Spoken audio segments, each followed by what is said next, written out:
Hello everybody! I know it's been a really long time since I've done one of these, but it is incredibly hard to find gaming books. So I know this is an old game and I know that everything has been out for a really long while, but do you want to know how hard it is to find books that are based on video games? Ones that aren't just Halo and COD? Oh man, it's hard and frustrating. And so here we are, a decade late, and over-exaggerating on my behalf, I'm sure, but here we are, and I'm going to post my review of this Far Cry 5 video game novel called Absolution. Now, I'll do my best to keep this spoiler-free, and I may end up veering off slightly from the main story to give you a chance to have a read. Some of the things that are in the book, though, are not exactly correct to the game, and I will discuss those briefly in this review. So, in the game, there are several key characters, of course. Some who are guns, or fangs, for hire, who will work alongside you and be just the best people out there. However, there are other characters who can't come with you who are just linchpins of the community. Each of them have their own story. In the Hensbane Valley, it is the Resistance, and the poor mayor, honestly, his death made me so upset.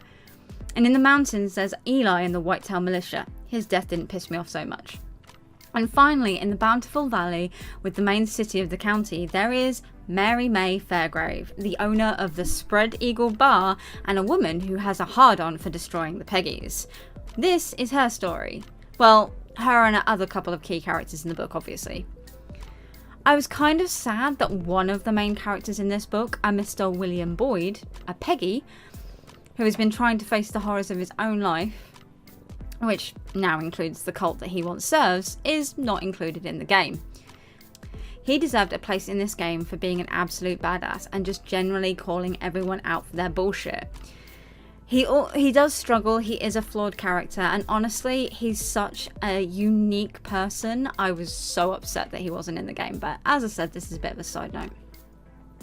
The book starts off before the beginning of the game, but well after the cult has started to get itself enmeshed incredibly deeply in the county's running. They are buying up farmland, forcing people out of their homes, and making it impossible to live in this county if you aren't a Peggy.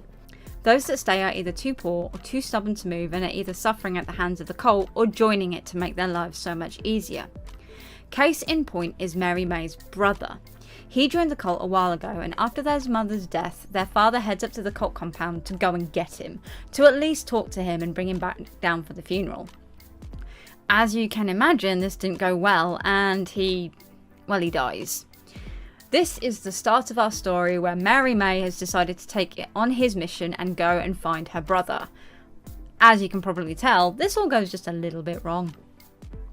William, while all this is going on, has been living out in the wilds of the church's lands, supplying them with food, hide, and other things that he finds out in the wilds. He rarely comes to town or even to the main compound for anything more than monthly required services, and so he notices before everyone else does that things are going a bit downhill fast. He says that this is because of his rarer visits, that he sees the barbarous nature of his fellow Peggies and the cruelty that they are starting to exhibit against their fellow neighbours. After John Seed asks him to track Mary May through the woods and seeing what happens to her, he turns on the Peggies. This is a short story in most. A lot of it is filling in some of the blanks of what has been going on in the background. The Peggies are shown to be a little bit more organised than they appear in the game. I know they managed to take over a whole county, but in this book they are actually a constant threat that no one seems to be able to move against, not just people that you can gun down for your own enjoyment in a video game. You either join them, get killed by them, or they have something that they can hold over you that gives them power over you. Not all of this is gained in the most wholesome way, as you can guess. We know that they murder people after the start of the game, but before that, they were technically law-abiding, apart from the fact that people were worried about Jonestown Part 2 Electric Boogaloo, which is why in the start of the game there is only one marshal and not the National Guard. If they had been killing people left, right and centre, I guarantee you there would have been at least an armed guard for our characters at the start of the game and not just a single idiot causing everyone to go crazy. Can you tell I don't really like the Marshal? The story is competently told, with you occasionally trying to work out who and what has happened to lead to the events of the books. There are some really great examples of the rituals that the game hints of. The tattooing ritual, what it means and how it works. The communion and how the family has twisted it to represent its own values. The description and slow creeping understanding that things are not what they seem draw you in.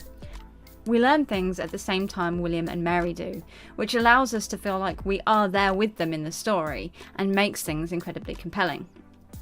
However, there are some issues that I did have with this book. Some inconsistencies that the story has with the game that made it a little bit of a frustrating read at certain points. This book, like the beginning of the game, follows along predominantly with John and his members of the church. We all know that John is the youngest of the brothers, the baby of the group, next to Faith of course. However, he is at his oldest late 30s in the game. In the book, he's at least 45, which honestly makes no sense. He also has a maybe she is, maybe she isn't girlfriend, which again is kind of something that isn't considered the best in the game. This one's kind of the biggest one for me, especially when, marriage is seen as such an important thing in the Christian faith, and sex outside of wedlock, is considered a sin, and these guys are big on no sins. At no point do you feel that the characters can get their way. You're rooting for them all throughout, knowing that they can't get anywhere because the game's gonna happen. This is all brought to a head at the climax of the story when Mary May, William and the good pastor must face down their neighbours in an attempt to survive the night. The ending wasn't what I was honestly expecting, with Mary May ultimately more broken than when we find her in the game, but who knows? Maybe she's just really, really good at hiding it. Overall, if you like the story of Far Cry 5 and can deal with some minor inconsistencies, then I think you'll enjoy the book. Hey, look at me, I managed a mostly spoiler-free review.